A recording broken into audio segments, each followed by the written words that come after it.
John Anderson's life is shattered when his wife dies in a tragic accident, leaving him to care for their young son, Ethan, who becomes emotionally withdrawn and silent. Struggling to balance his grief, financial burdens, and Ethan's deteriorating emotional state, John faces the possibility of losing his son to the foster care system. The early morning light filtered through the curtains as John Anderson sat by the kitchen table, staring blankly at the cup of coffee in front of him. His fingers gripped the cup, but the warmth it offered didn't reach him. His mind was miles away, consumed by a single image that refused to fade. The moment his wife, Rachel, was taken from him. It had been a routine day, or so he thought. Rachel was supposed to pick up their son, Ethan, from school, like she always did. But instead, John had received the call that shattered his world. There had been an accident. A semi-truck had collided with Rachel's car at an intersection. The impact was fatal. She never made it to the hospital. John had arrived at the scene just moments after the crash. He hadn't seen the accident, but Ethan had. The little boy, just 10 years old, had been standing with his backpack at the corner, waiting for his mother. His eyes, wide and frozen in horror, were locked on the crumpled remains of her car. John found Ethan trembling, clutching his hands together so tightly his knuckles were white, his face pale. Ethan hadn't spoken a word since. The funeral came and went in a blur. People offered their condolences, but John barely heard them. His focus was on Ethan, who remained silent and distant, refusing to eat or sleep, staring out of windows for hours as though waiting for someone. Ethan hadn't shed a tear. He hadn't said anything at all. John had always been the steady one in the family, the provider, while Rachel had been the emotional anchor for Ethan. Now, without her, John felt lost. He didn't know how to reach his son, how to comfort him. Ethan's silence cut deeper with each passing day. One evening, as the house grew darker, John stood in the hallway, listening to the soft hum of silence that had become all too familiar. He peeked into Ethan's room. His son was sitting on the edge of his bed, staring at the small toy car Rachel had given him for his last birthday. "Ethan," John said gently, stepping into the room. He wanted to say something, anything to break the silence. "Dinner's ready, bud. Let's go downstairs." Ethan didn't move. His small frame seemed so fragile under the dim light. John knelt beside him, unsure of what to do. He wished Rachel were there.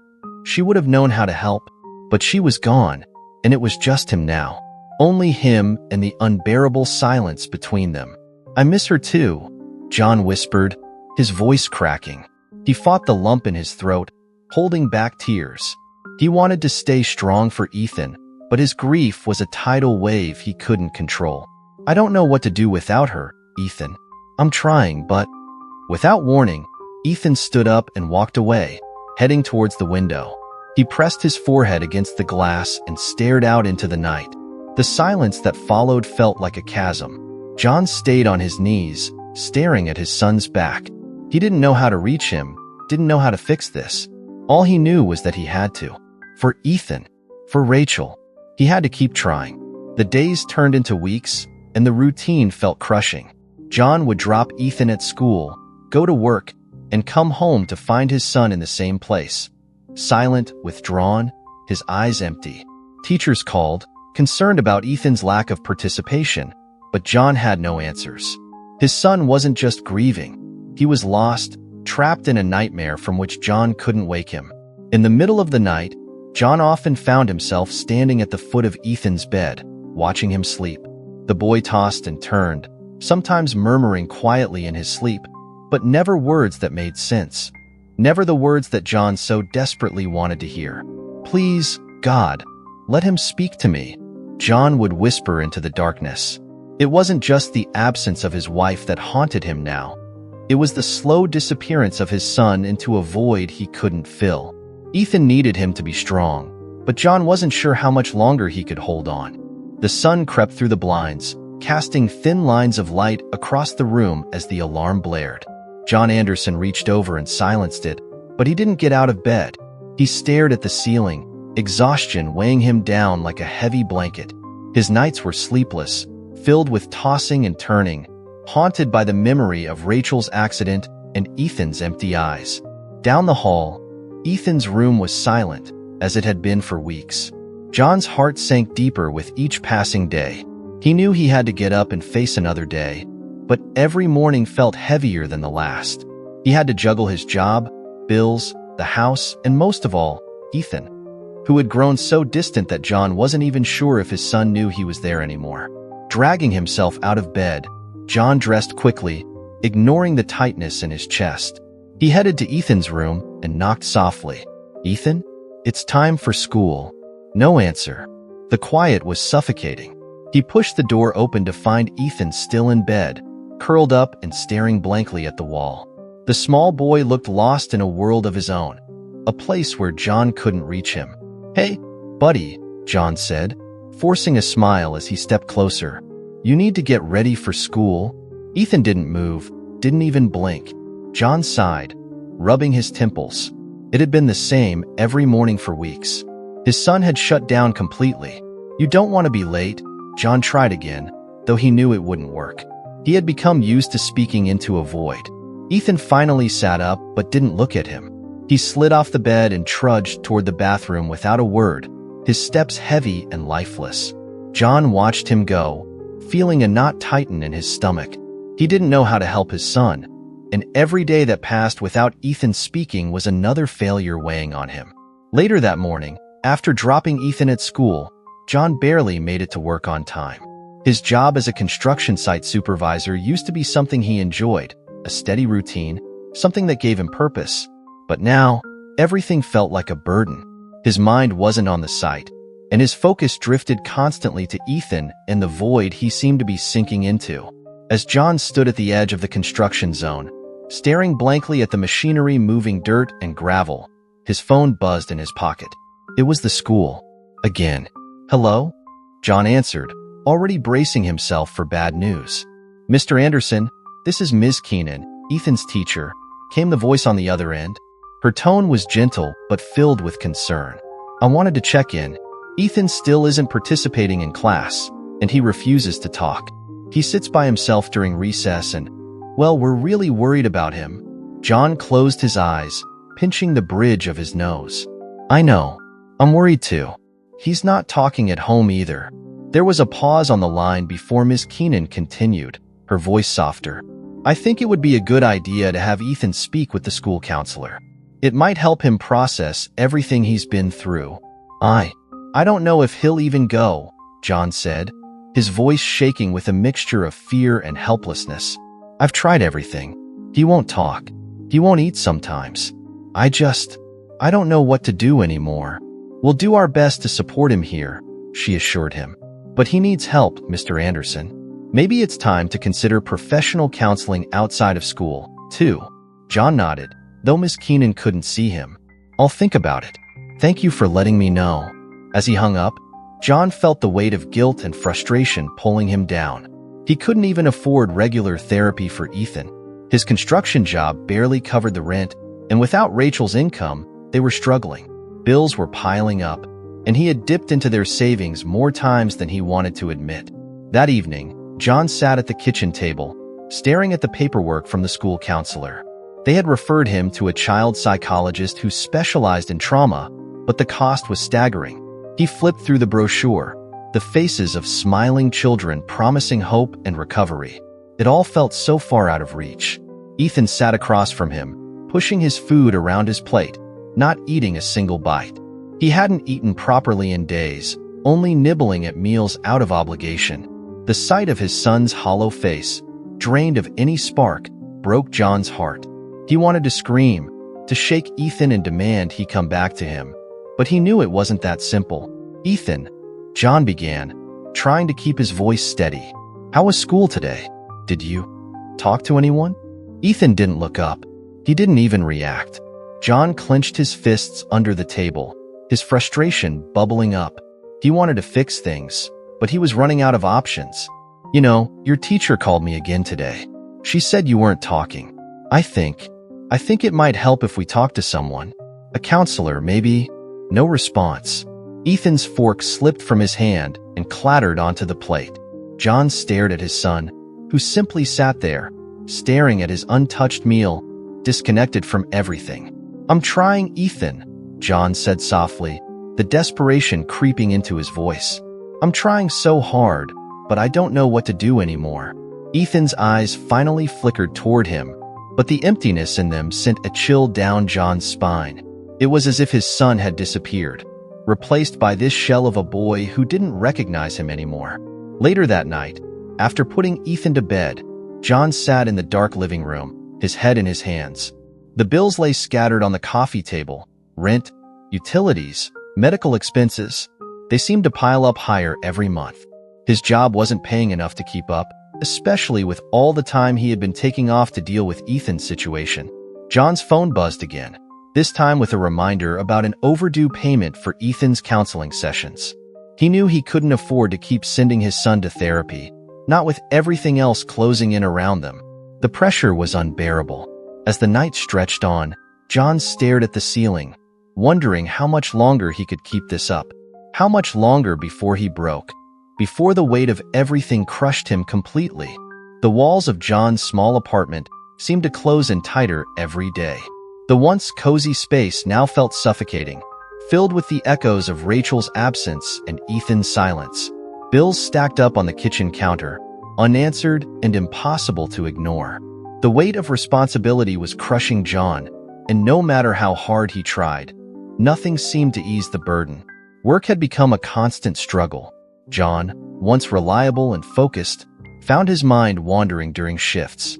The foreman had pulled him aside more than once, expressing concern over his declining performance. But John had no words to explain what he was going through. How could he explain the sleepless nights, the fear gnawing at him as he watched Ethan slip further away? It wasn't long before the consequences caught up to him. One rainy afternoon, John was called into his boss's office. The man, a burly figure who had once admired John's work ethic, leaned back in his chair, his expression grim. "John, I'm not going to sugarcoat this," the boss said, his voice firm but not unkind. "We've all seen it. You're distracted, missing deadlines, and it's affecting the team. I know you've been going through a tough time, but I can't keep you in the same position anymore." John's heart sank. He had known this was coming, but hearing the words still hit him like a punch in the gut. What does that mean?" John asked, though he already knew the answer. "I'm giving you a demotion. You'll still have a job, but it's going to be part-time, and with a pay cut." "I'm sorry, John, but it's the best I can do right now." John nodded slowly, too tired to fight it. The weight of his boss's words settled heavily on him. Part-time work wasn't going to be enough. It wasn't enough to pay the rent, to keep food on the table, or to cover Ethan's therapy. But what choice did he have? He couldn't risk losing the job completely. "Thanks for keeping me on," John said quietly, though the words tasted bitter in his mouth. As he walked out of the office, he felt a hollow ache in his chest. Things were falling apart, and he was powerless to stop it. Back at home, the atmosphere had grown darker. The tension between John and Ethan was almost palpable. Ethan's silence had turned into a wall John couldn't break through. At dinner, John tried to make small talk, but every attempt was met with the same unrelenting silence. Ethan would stare blankly at his plate, pushing food around without eating much. The spark in his eyes had long since faded. John sat across from him, watching his son's small hands fidget with his fork. He opened his mouth to speak, but what could he say that hadn't been said 100 times already? "Ethan, please," John's voice cracked. "Talk to me. Tell me what's going on in your head." Ethan's gaze remained fixed on his plate, his face expressionless. The silence stretched on, unbearable. "I'm doing everything I can," John continued, his frustration mounting. "But I can't help you if you won't let me in." For a brief moment, Ethan's eyes flicked up to meet John's. The pain in his son's face was unmistakable, but before John could say anything more, Ethan stood abruptly and walked to his room, closing the door quietly behind him. John sat there, staring at the empty seat where Ethan had been. The clatter of the fork falling to the table echoed in the quiet kitchen. He rubbed his hands over his face, trying to hold himself together, but the cracks were showing. He couldn't do this alone. He needed help. 2 days later, the help came, but not in the way John had expected. There was a knock at the door late in the afternoon. John opened it to find a woman standing there, dressed in a professional but plain suit. She held a clipboard, her expression serious but sympathetic. "Mr. Anderson?" she asked, though she already knew the answer. "My name is Claire Miller. I'm with Social Services. Can I come in?" John's heart skipped a beat. Social Services? His mind raced, filled with dread. He stepped aside, letting her into the living room, though his gut was twisted with anxiety. "I'm here because there's been a report concerning Ethan's well-being," Claire began, flipping through some papers. "His school has noticed troubling signs: withdrawal, lack of participation, emotional distress. They're concerned that he's not receiving the emotional support he needs at home." John's stomach dropped. He knew things were bad, but hearing it laid out like that made it feel even worse. "I'm doing my best," John said, his voice strained. It's been really hard since my wife died." "I understand," Claire said, her tone softening. "Losing a spouse is an enormous burden, and I can't imagine how difficult it's been for you to balance everything. But right now, our concern is Ethan's health. He needs therapy, stability, and attention, and from what we've gathered, you've been struggling to provide that." John sat down heavily on the couch, running his hand through his hair. I know I've been struggling, but I love my son. I'd do anything for him." "I don't doubt that, Mr. Anderson," Claire said gently, sitting across from him. "But love alone isn't always enough. You're in a tough financial situation, and Ethan's not getting the consistent therapy he needs. That's why we're here." John's heart pounded in his chest. He could feel where this was going, and it terrified him. What are you saying?" Claire hesitated before speaking again. "We're recommending that Ethan be placed in temporary foster care while you work on getting things in order, financially and emotionally. It's not a permanent solution, but it will give you both the time and space to heal." "No," the word shot out of John's mouth before he could stop it. "You can't take him. He's all I have left." "I know this is hard to hear," Claire said, her voice calm but firm. "But right now, Ethan isn't getting the help he needs, and you're stretched too thin.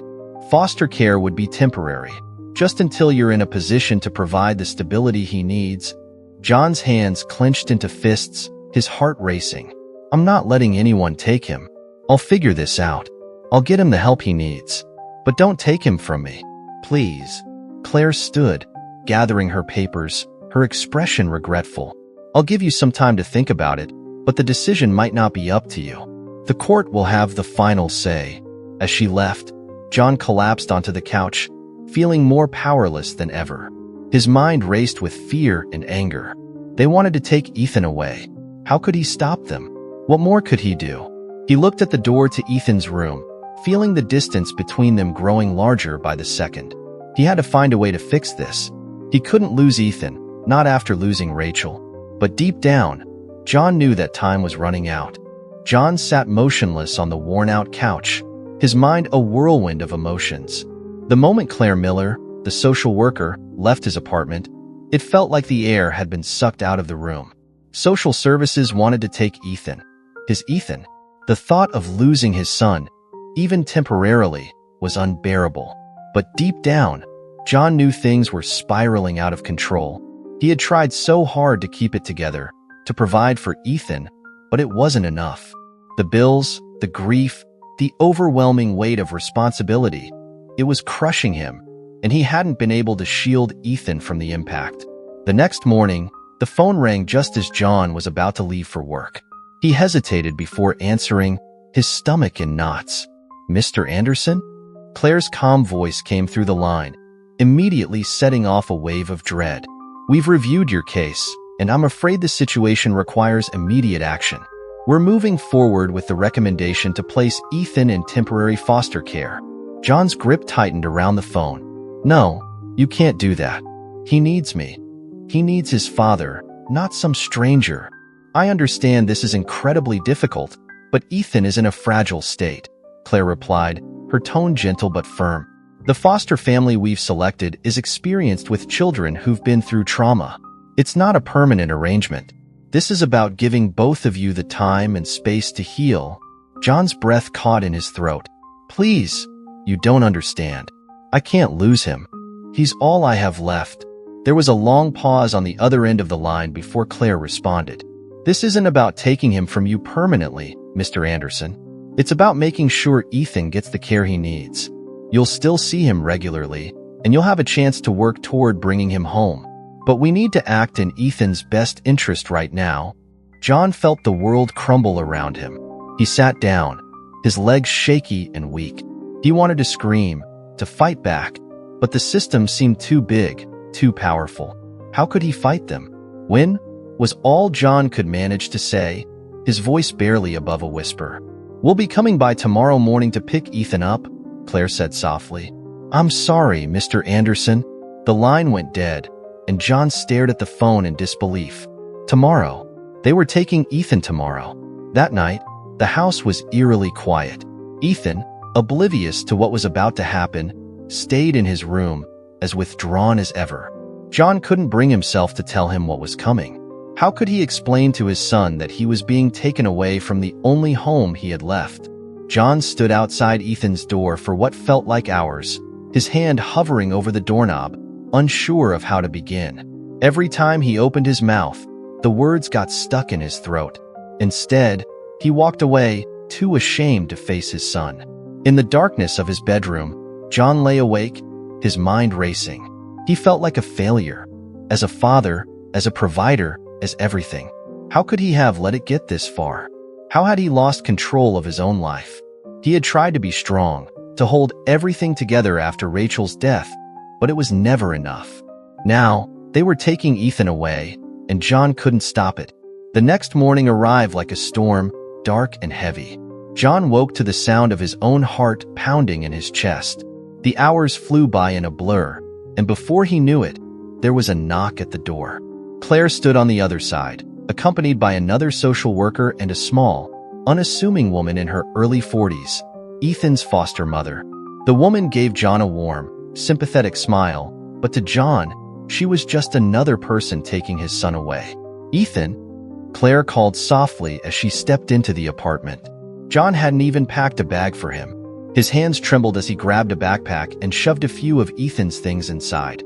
A change of clothes, his favorite toy car, a photo of the three of them from when Rachel was still alive. Ethan emerged from his room, his expression blank. He hadn't asked any questions when John told him they had visitors. He hadn't asked anything at all. Claire knelt down in front of Ethan, her voice soft and reassuring. "Ethan, you're going to stay with Miss Foster for a little while, okay? Just until things get better. She's really nice, and she's looking forward to meeting you." Ethan didn't respond. He stood there, his small frame tense, his eyes distant. John stepped forward, kneeling in front of his son. His heart ached as he looked into Ethan's empty eyes, searching for any sign of the boy he used to know. "Ethan, this isn't forever. I'm going to get you back. I promise. Just give me a little time, okay?"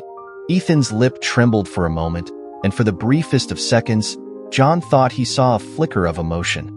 Fear, sadness, but it was gone before he could be sure. Ethan turned and followed Miss Foster toward the door without saying a word. John watched helplessly as they walked out of the apartment, the door closing behind them with a soft click that echoed through the room. His world had just walked out that door, and there was nothing he could do to stop it. The next few days were a haze. John went through the motions, waking up, going to work, coming home to an empty apartment. The silence was unbearable without Ethan. Every corner of the apartment reminded him of what he had lost. The toy car on the kitchen counter, the empty chair at the table, the small bed untouched in Ethan's room. John spent hours sitting on the couch, staring at the phone, waiting for updates from social services. He was allowed to see Ethan once a week, but the visits were brief, supervised, and emotionally draining. Ethan was still as silent as ever, barely acknowledging John's presence during the visits. It broke John's heart every time he had to say goodbye. The court hearing to determine whether Ethan would remain in foster care or return home loomed ahead. John knew he had to pull himself together before then, but every day felt like a losing battle.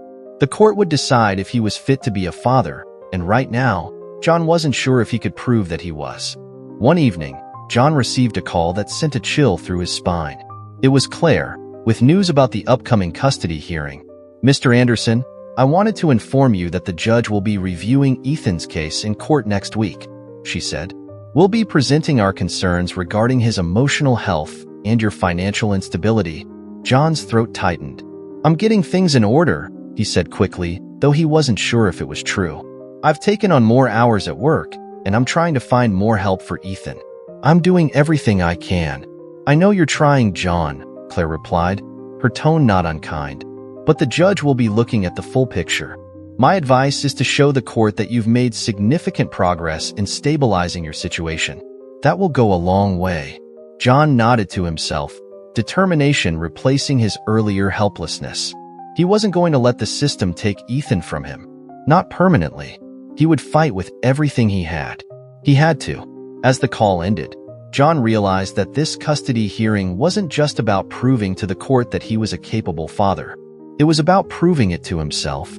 The day of the court hearing arrived, and John Anderson sat outside the courtroom, his hands shaking slightly as he waited for his case to be called. His heart pounded in his chest, each beat a painful reminder of how much was at stake. The past weeks had been a blur of sleepless nights and desperate attempts to prove that he could be the father Ethan needed. But now, everything came down to this moment. Across the room, Claire Miller, the social worker, was talking quietly with the foster parents who had been caring for Ethan. John tried not to look at them. The thought of another family raising his son was unbearable. He'd done everything in his power to turn things around, taking extra shifts at work, cutting back on expenses, and even reaching out to a local nonprofit for help with therapy costs. But was it enough? John's lawyer, a kind but overworked public defender, sat beside him, flipping through a folder of documents. Stay calm, John, she said, sensing his anxiety. We're going to present your efforts to the judge. It's important to show you've been trying to improve your situation. John nodded, but his stomach churned. It all seemed so fragile, as if one wrong move would tear everything apart. His thoughts drifted to Ethan, wondering how his son was feeling, whether he even understood what was happening today. They hadn't spoken much during their weekly supervised visits. Ethan remained as distant as ever, his silence a constant reminder of the deep emotional wounds that hadn't healed. Finally, the doors to the courtroom opened, and they were called inside. Inside the courtroom, John felt like every eye was on him, judging, scrutinizing. The judge, a stern woman in her 60s with silver hair pulled into a tight bun, sat behind a large wooden desk, flipping through the case file. John's lawyer stood and began outlining the improvements John had made over the past few weeks, emphasizing his commitment to being a stable and loving parent. We understand Mr. Anderson has faced tremendous hardship following the death of his wife, his lawyer said, but he has taken steps to improve his financial situation, secure therapy for Ethan, and ensure that his home is stable. Mr. Anderson is dedicated to his son's well-being and is ready to continue doing whatever it takes to help Ethan recover. John sat still, trying to appear confident, but his mind was racing. Would the judge believe him? Did it even matter? He had failed Ethan so many times, and now he was asking for one more chance. Next, Claire took the stand. Her testimony was measured and professional, outlining the concerns about Ethan's emotional state and John's financial instability. She acknowledged that John had made efforts, but stressed the severity of Ethan's trauma and how much support he needed. Ethan is still deeply affected by his mother's death, Claire said, glancing at John briefly. He requires consistent emotional and psychological support, and while Mr. Anderson has made progress, it's unclear if he can provide the long-term stability Ethan needs. The foster family has been able to provide a nurturing and calm environment where Ethan is slowly beginning to open up. John's heart sank as Claire spoke. He knew she wasn't trying to hurt him, but hearing it laid out so plainly made him feel like he had already lost. The foster family had given Ethan what he couldn't: stability, peace, and care. How could he compete with that? Finally, the judge turned her attention to John. Mr. Anderson, she began, her voice firm but not unkind. I understand the hardship you faced, but my concern is Ethan's well-being. What assurance can you give the court that you're in a position to provide the emotional and financial stability your son needs? John stood up, his throat dry, his hands trembling. He took a deep breath, willing himself to stay calm. Your Honor, he began, his voice barely above a whisper at first. I know I've made mistakes. I wasn't there for Ethan in the way I should have been after Rachel died. But I'm trying every day. I'm trying. I've picked up extra work. I've found therapy for Ethan, and I'm doing everything in my power to make things right. He paused, his eyes filled with emotion. I love my son more than anything. He's all I have left, and I won't stop fighting for him.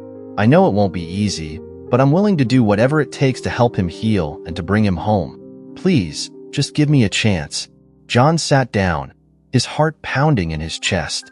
The room was silent for a moment as the judge considered his words. The tension was unbearable. John's eyes darted toward the door, where Ethan sat quietly with his foster mother, his small frame hunched over, as if trying to disappear into the background. Ethan hadn't spoken a word all day, and his face was as blank as ever, giving nothing away. Then, just as the judge was about to speak, Ethan did something no one expected.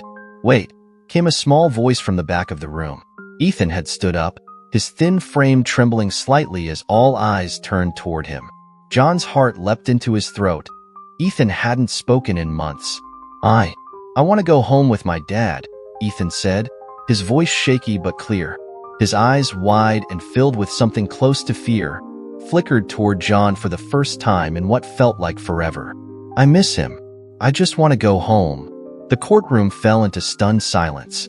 Claire exchanged a glance with the foster mother, whose eyes were now filled with sadness and understanding. The judge watched Ethan for a long moment, her expression softening. Ethan, the judge said gently, are you sure this is what you want? You've been through a lot, and I want to make sure you feel safe. Ethan nodded, his small hands gripping the side of his shirt tightly. I want to go home. John's chest tightened, tears welling in his eyes. He couldn't believe it. Ethan, his boy, wanted to come home. The judge cleared her throat, looking over the case file one last time before nodding slightly. Given Ethan's testimony and Mr. Anderson's efforts to improve his situation, I'm inclined to give them a chance. But, she added, her gaze firm as she looked at John, I'll be keeping a close eye on this case. We'll schedule a follow-up hearing in 6 months to assess Ethan's progress and ensure that the necessary support systems are in place. John nodded, barely able to speak. Thank you, Your Honor. Thank you. The judge stood, bringing the hearing to a close, and John let out a breath he hadn't realized he was holding. His eyes met Ethan's across the room, and for the first time in months, he saw something in his son's face that hadn't been there before. Hope. After the hearing, John knelt in front of Ethan outside the courthouse, his hands resting gently on his son's shoulders. Thank you, he whispered, his voice thick with emotion. Thank you for speaking up. We're going to be okay, Ethan. I promise. Ethan didn't say anything, but for the first time in what felt like forever, he leaned into his father's embrace. John held him tightly, the weight of the past months lifting just slightly from his shoulders. It wasn't over, not by a long shot, but for the first time, John felt like they had a chance. Together. And that was all he needed. The soft hum of the car engine was the only sound as John and Ethan drove home from the courthouse. For the first time in months, there was no looming fear, no crushing anxiety. John kept glancing over at his son in the passenger seat, his heart swelling with a fragile hope. Ethan was still quiet, but his presence felt different now, less distant, less closed off. John didn't push him to talk, giving him the space he needed. The silence wasn't empty anymore. It was a space where healing could begin. When they arrived home, John parked the car and turned off the engine, but neither of them moved right away. The apartment, though familiar, had become a reminder of everything that had gone wrong. Rachel's absence, the grief that had nearly destroyed them both, and the silence that had driven a wedge between father and son. Ethan was the first to break the silence. Dad, he said softly, not looking up from his lap. I'm scared. John's heart clenched at the sound of Ethan's voice, so small, so fragile. But there was also something in it that hadn't been there for months. Openness. I know, buddy, John said gently, reaching out and placing a hand on Ethan's shoulder. I'm scared too, but we're going to get through this. Together. Ethan finally met his eyes, and in that moment, John saw the pain that had been buried deep inside his son. But there was also a flicker of trust, a small glimmer that told John they could rebuild, one day at a time. Over the next few weeks, life started to find a new rhythm. It wasn't perfect, not by a long shot, but there was progress. John had connected with a local nonprofit that specialized in providing therapy for children dealing with trauma. They offered free sessions, and Ethan started seeing a counselor twice a week. The sessions were challenging at first, but slowly, Ethan began to open up, his words halting at times, but filled with the emotions he had kept bottled up for so long. One evening after therapy, John sat at the dinner table, watching Ethan quietly eat his food. It wasn't the lively, playful meals they used to have when Rachel was still alive, but it was something. John could see the difference. Ethan's eyes weren't as hollow, and though he didn't speak much, there were moments when he seemed more present, more like the boy John remembered. "How was therapy today?" John asked, trying to sound casual, though his heart raced with anticipation. He never pushed Ethan to talk about it, but today, something felt different. Ethan shrugged, but then looked up, his fork hovering over his plate. "It was okay. We talked about Mom." John's breath caught in his throat, but he forced himself to stay calm. "Yeah? How do you feel about that?" Ethan's eyes shifted downward. "I miss her," he said quietly, his voice cracking slightly. "I miss her a lot." John felt a lump form in his throat, but he swallowed it down. "I miss her too, Ethan. Every day." For a long moment, there was silence between them, but it wasn't uncomfortable. It was a shared silence, one filled with understanding. They didn't need to say more because, for the first time, they were acknowledging their grief together. As the weeks turned into months, John found stability returning to his life. His part-time job at the construction site hadn't been enough, but a close friend who owned a small business had offered him some extra work on the weekends. It wasn't glamorous, but it was enough to keep the bills paid and food on the table. It gave John a sense of control again, a feeling that he hadn't had since the accident. With the help of the nonprofit, John and Ethan were able to attend family counseling sessions together. These sessions were difficult, especially when they talked about Rachel and the accident, but they were necessary. Slowly, the gap between father and son began to close, each of them finding ways to express the pain and love they had been holding onto in silence for so long. One particularly bright afternoon, as they sat on a park bench after a counseling session, Ethan turned to John, his eyes filled with a seriousness far beyond his years. "Dad," Ethan said, "I didn't talk because I thought if I said anything, I'd lose her all over again." John's chest tightened, tears threatening to spill. He nodded, keeping his voice steady. "I know, Ethan. I felt the same way. But you don't lose someone by talking about them. We keep her with us, in our hearts. And it's okay to miss her. It's okay to talk about her." Ethan's lip trembled, and for the first time since the accident, he leaned into John, resting his head on his father's shoulder. John wrapped his arm around him, holding him close.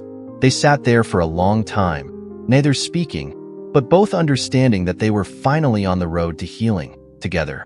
The 6-month follow-up hearing approached, but John felt a sense of calm that he hadn't felt before. He had done everything in his power to create a stable environment for Ethan, and while their journey was far from over, they had taken the most important steps.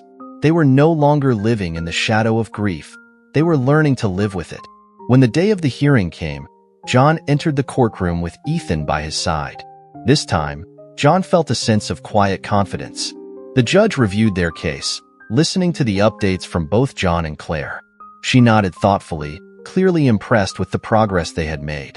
"Mr. Anderson," the judge said, her voice kind but firm, "it's clear to me that you've made significant strides in creating a stable, supportive environment for Ethan. Based on the evidence presented, I see no reason why this arrangement should not continue. You've proven yourself capable of providing for your son's needs, both emotionally and financially." John exhaled, relief flooding through him as he glanced at Ethan, who gave him a small, almost imperceptible smile.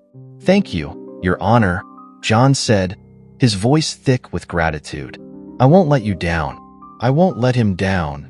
In the months that followed, John and Ethan continued to rebuild their lives. There were still difficult days, moments when the pain of losing Rachel hit hard, but they faced those moments together. Ethan returned to school, slowly reconnecting with friends, and while the trauma of the accident would always be a part of their story, it no longer defined them. John often thought of Rachel during quiet moments, wondering if she could see how far they had come. He hoped she would be proud of the father he had fought so hard to become, and proud of the son who had found his way back from the darkness.